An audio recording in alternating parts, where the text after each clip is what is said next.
Mayuresh Joshi is now joining in on the show now. Mayuresh, first, the stock of the day, Nazara, down 12, down 13%. What would you advise people who hold Nazara? If you have to completely write off the investment in Pokerbazi, in Moonshine, which holds Pokerbazi, what would the fair value be? How do you expect this to play out? Afternoon, Rima. No, so I think, one, we need to probably look at the finer print in terms of what the online gaming bill is probably expected to bring about.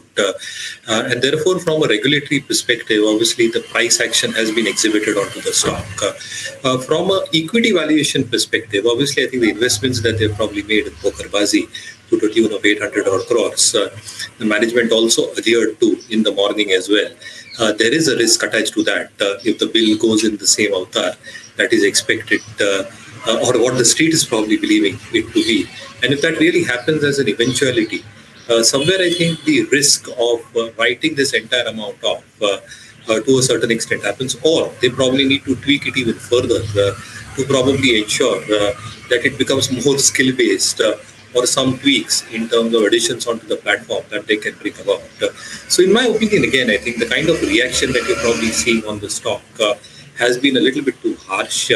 I think let's wait for the finer print of the bill itself, what probably comes through.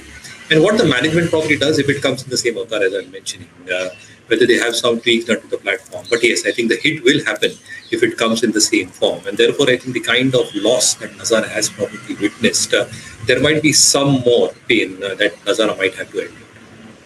Okay, all right. You know what, Mayuresh? Today is a big day for us in the studio. It's Prashant's birthday, and we're getting into the celebratory mode. You know, and no better time than talking about a drink. You know, so we have Yash who's joining in to tell us what he's picking up with regard to Sula Vineyards.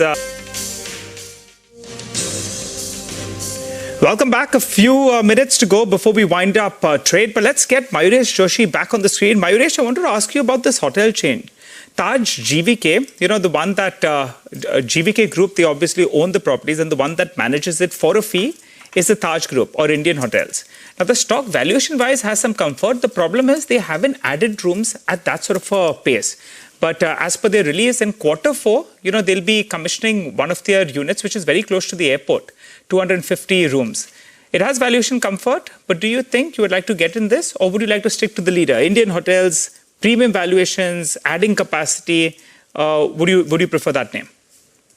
So, Nigel, again, I think from a MarketSmith India perspective, we've always liked leadership stocks. And therefore, I think within the hospitality space, Indian Hotels and ITC Hotels is something that we continue holding in our portfolios. Valuations are very, very dear, specifically for Indian Hotels. But I think the expectation in terms of the product mix that they're expected to grow, whether it's their premium suite or even Ginger as an example, and even their mid-level hotel offerings, I think there is sufficient room for growth over the next few quarters. And that's what has been exhibited from an FY30 perspective when they have put out their forward numbers, which is priced to perfection. But again, I think there is a potential that they can do relatively better in terms of ARRs. So from a holding perspective, I think Indian Hotels ITC is something that you hold. But for Taj GVK in particular, I think the areas that they operate out of, the expectation in terms of ARRs actually remaining steady state is a huge possibility. They are doing additions. They have done a few additions in the last few quarters, and they are expected to do some additions as well. And therefore, I think the size at which they operate, the areas in which they operate, and the ARRs which are expected to generate with the valuation comfort, I think within the mid-size hotels, that becomes a very, very good bet. Okay, no, absolutely. And we've been sort of talking about some of this, but, you know, the big one, of course, has been Ola. Mayuresh, do you have any views here? As someone said, when things go from very bad to just bad, I mean, the rate of change can be very large. I don't know if that is what is happening here, or this is just coming off very bombed out kind of levels. Any thoughts? So, Prashant, first of all, I think wishing you a very, very happy birthday. Thanks, Mayuresh. I just messaged Nigel that me and Nigel are free in the evening, so you can call us very well. Yeah, Mayuresh, I'm just messaging you at the venue. Make sure you're there. Nicely done. Don't drive and come, because, you know, it's going to be a crazy party. Prashant's birthday.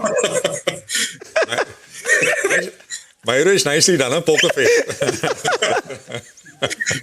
So jokes apart, I think when you talk about Ola, right, and I'll be taking an Uber, not an Ola, for coming out there. So I think when you're probably talking about an Ola as an example, I think there is still sufficient expectations of a turnaround expected to happen, and therefore we'll wait and watch. In fact, our founder, who's no longer there, William O'Neill, has a very famous quote, Prashant. I think I've never met a successful pessimist, but I don't want to use this quote for Ola. I don't want to use the code for Ola. Yeah. Okay. I think that says a lot. 18% higher, humongous volumes. And as Nimesh and I were discussing, we'll see if we figure out who's the buyer, right? I mean, yesterday, today, but there is a significant amount of activity which is going on.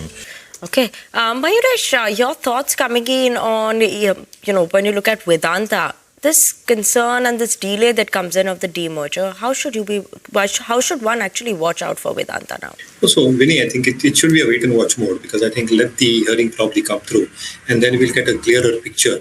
Obviously, I think from a core earnings perspective, I think the core metals pack itself, whether it's silver has been doing pretty well, so there is no two ways about it. But I think the other commodities that Vedanta probably has, I think the pricing itself remains a little circumspect, and how demand will come back, specifically globally, which will then influence LME prices, which will largely then determine how the overall growth dynamics on the balance sheet will appear. So let's wait out for the hearing. I think there's no harm in waiting for that as we speak.